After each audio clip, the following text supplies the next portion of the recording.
Are you tired of feeling like a passenger in your own life? What if I told you that you possess an innate ability to not just observe, but to actively sculpt your reality? This isn't just about positive thinking. It's a deep dive into the metaphysics behind how your thoughts and intentions literally co-create your existence. Prepare to shatter your understanding of reality. For too long, we've been taught to passively react to life, but a profound secret lies hidden in plain sight. You are not merely a recipient of circumstances, you are the architect of your world. This video will unveil the revolutionary shift from observer to conscious creator, revealing how your personal reality is truly shaped.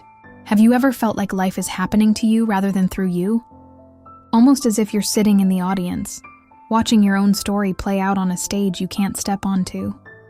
This feeling isn't uncommon. Many of us go through life as if we are mere spectators watching, analyzing, and even criticizing our experiences, without fully realizing that we are also the director, the writer, and the actor of the play. But why does this mindset of separation exist in the first place?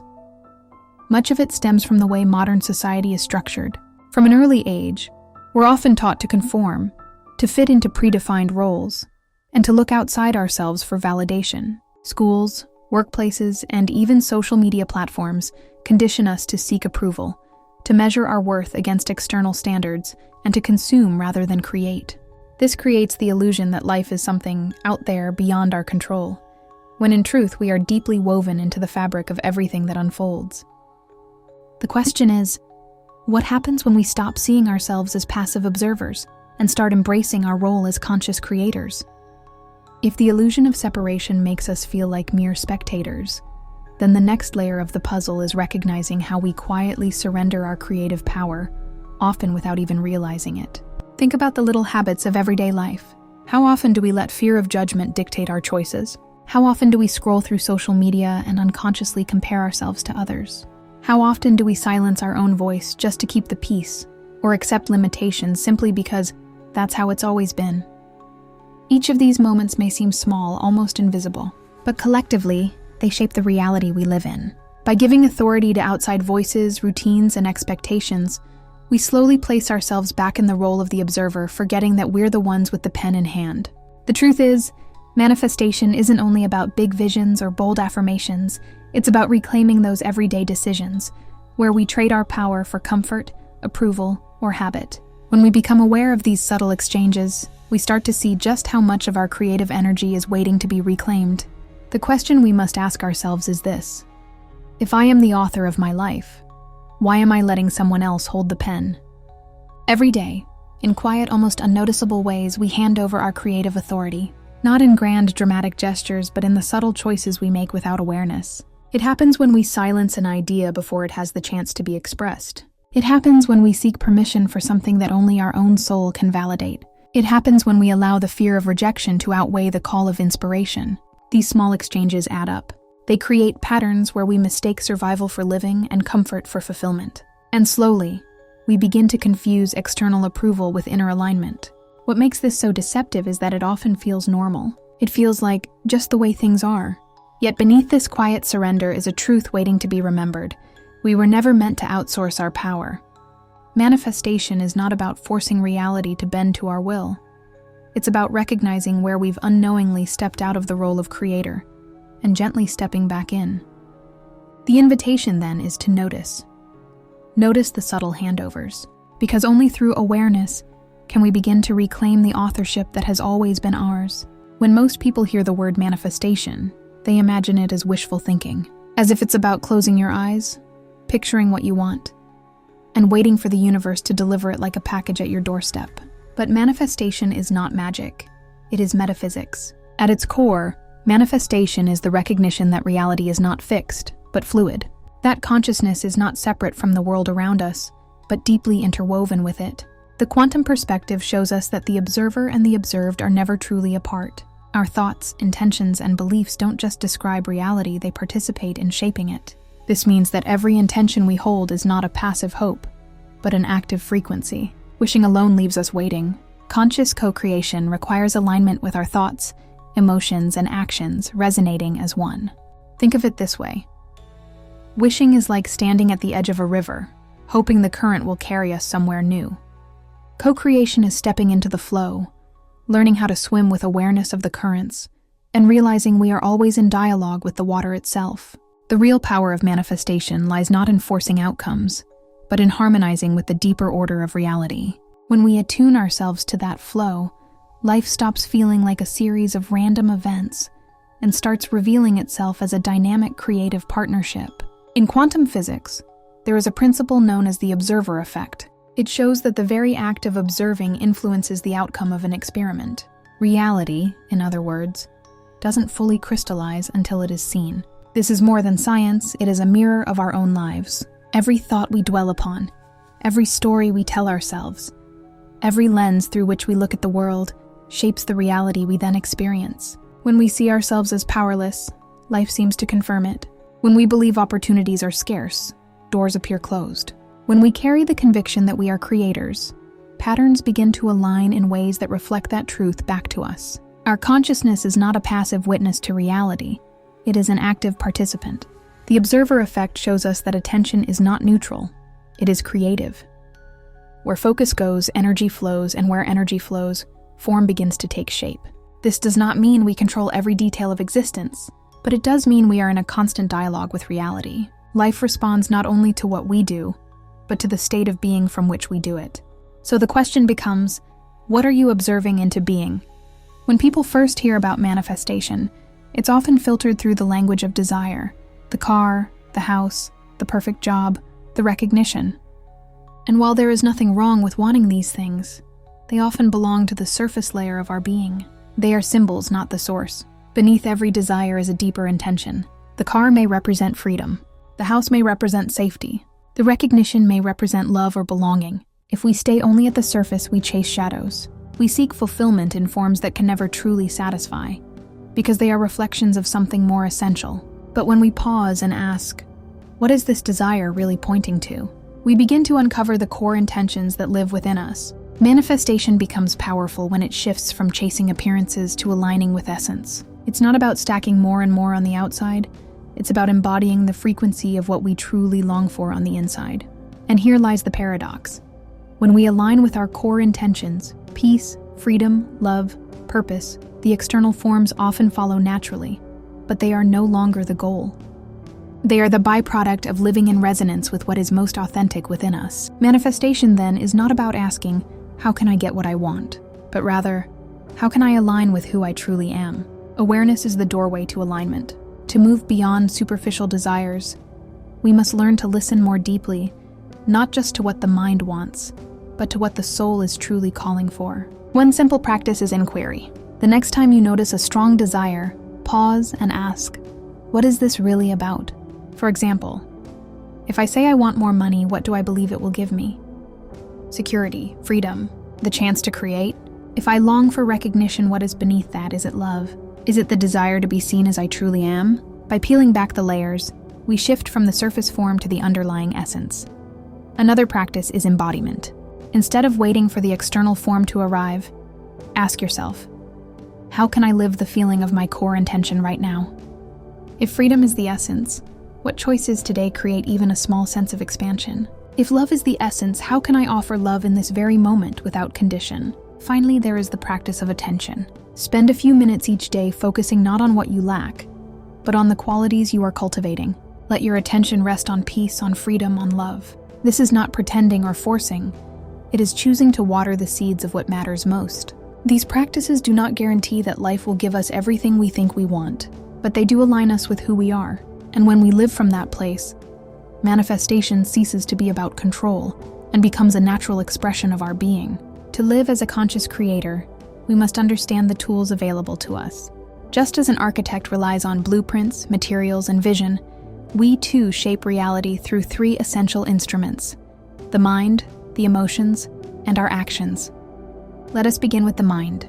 The mind is the space where every creation is first drafted, but too often, our inner blueprint is cluttered with limiting beliefs and inherited narrative stories handed down by society, family, or past experiences. These inner scripts whisper, I'm not worthy. Success is for others, not me. Love requires sacrifice. Abundance is scarce. Left unexamined, They quietly shape the structures of our lives, reinforcing the very limitations we long to escape. Shifting these narratives does not happen through force. It happens through awareness. Each time we catch a limiting belief in action, we create a crack in its foundation. And in that space, a new narrative can emerge. Instead of "I am not worthy," the story becomes "I am inherently enough." Instead of "life is happening to me," the story becomes "I am a co-creator in this unfolding." Instead of "it's too late," the story becomes "this moment is always the beginning." By reshaping the blueprint of the mind, we begin to see new possibilities. And as the mind expands, so too does the reality it helps to construct. If the mind provides the blueprint, then emotion is the energy that brings the design to life. Thought alone is not enough without emotion. It remains an idea on paper. Emotion is what gives intention its vibrancy, its magnetic pull. Think of emotion as the frequency we broadcast into the field of possibility. When our thoughts are paired with fear, doubt, or resentment, the signal we send is fragmented. But when they are carried by joy, gratitude, or love, the signal becomes coherent, strong, clear, and aligned.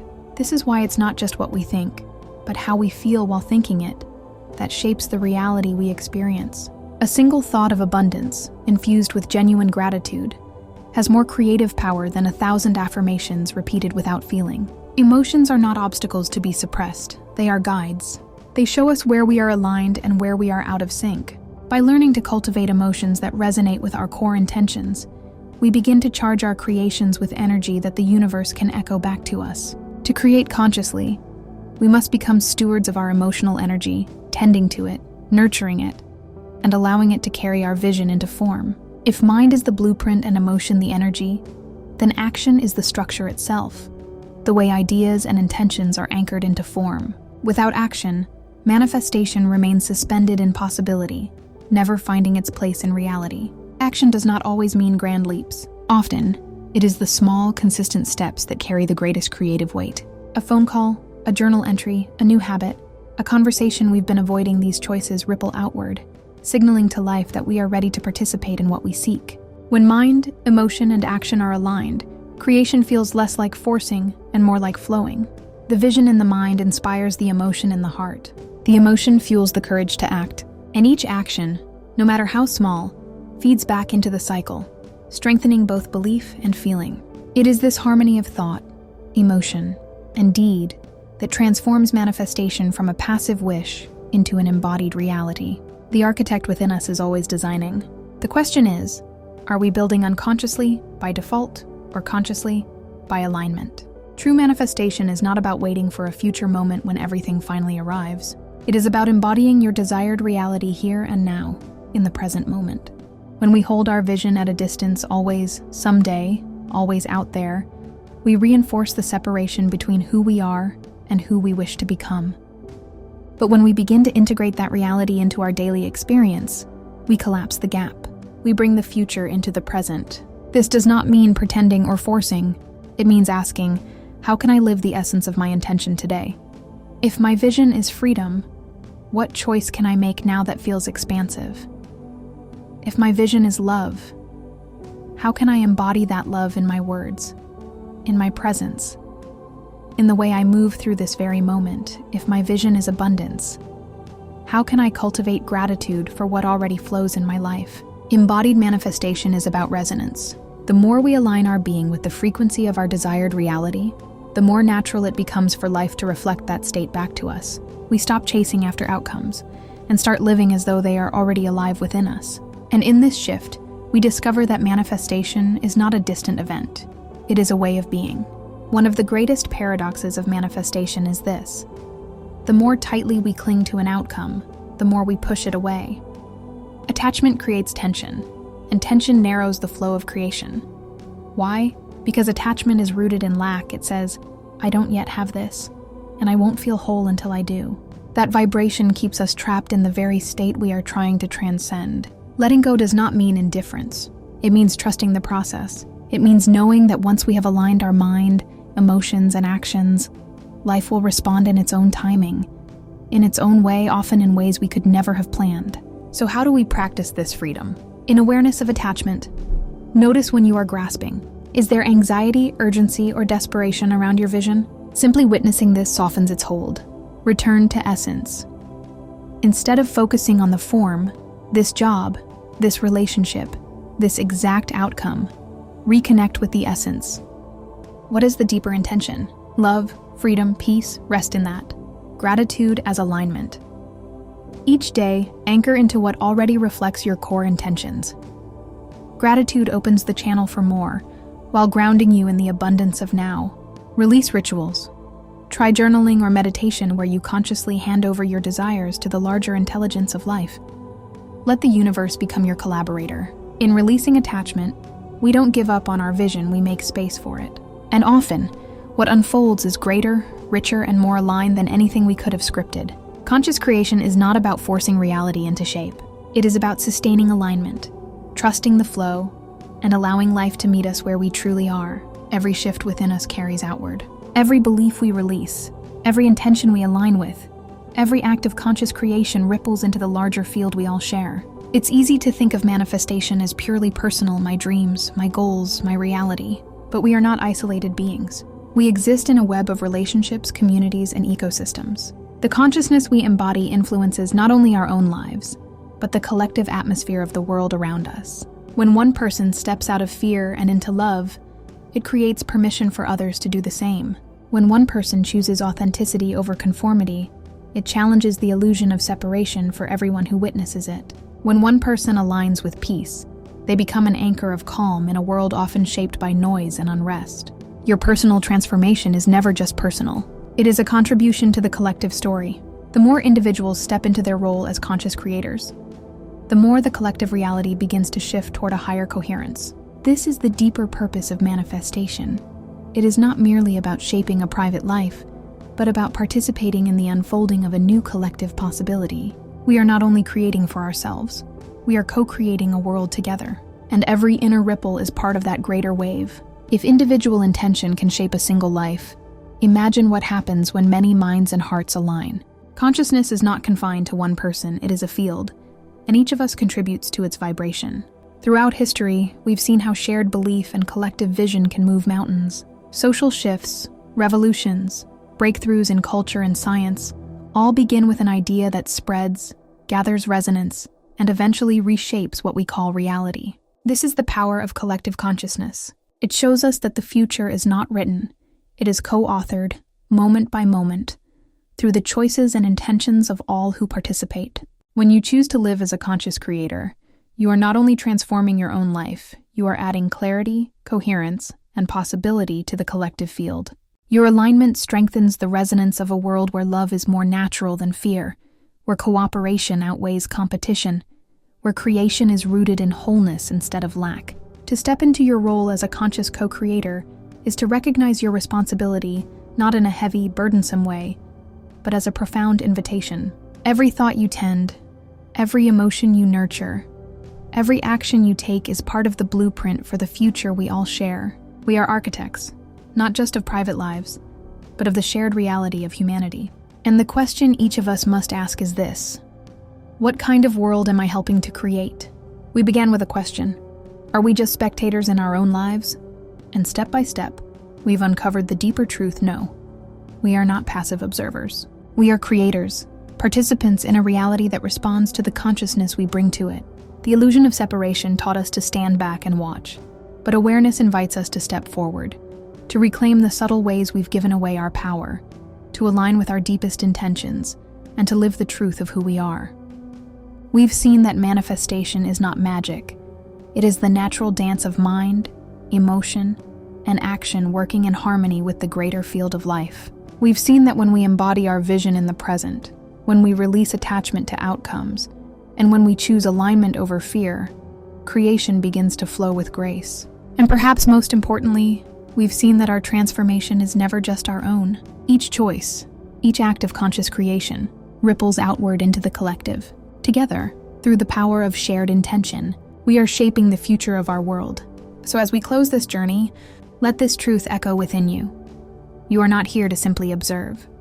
You are here to create, to participate, to bring forth a reality that reflects the highest vision of who you are. Life is not happening to you, it is happening through you, and every moment is an invitation to step into the role. You were always meant to play, the conscious creator of your own story. and a co-creator of the world we all share. Until next time, Universal Consciousness signing out.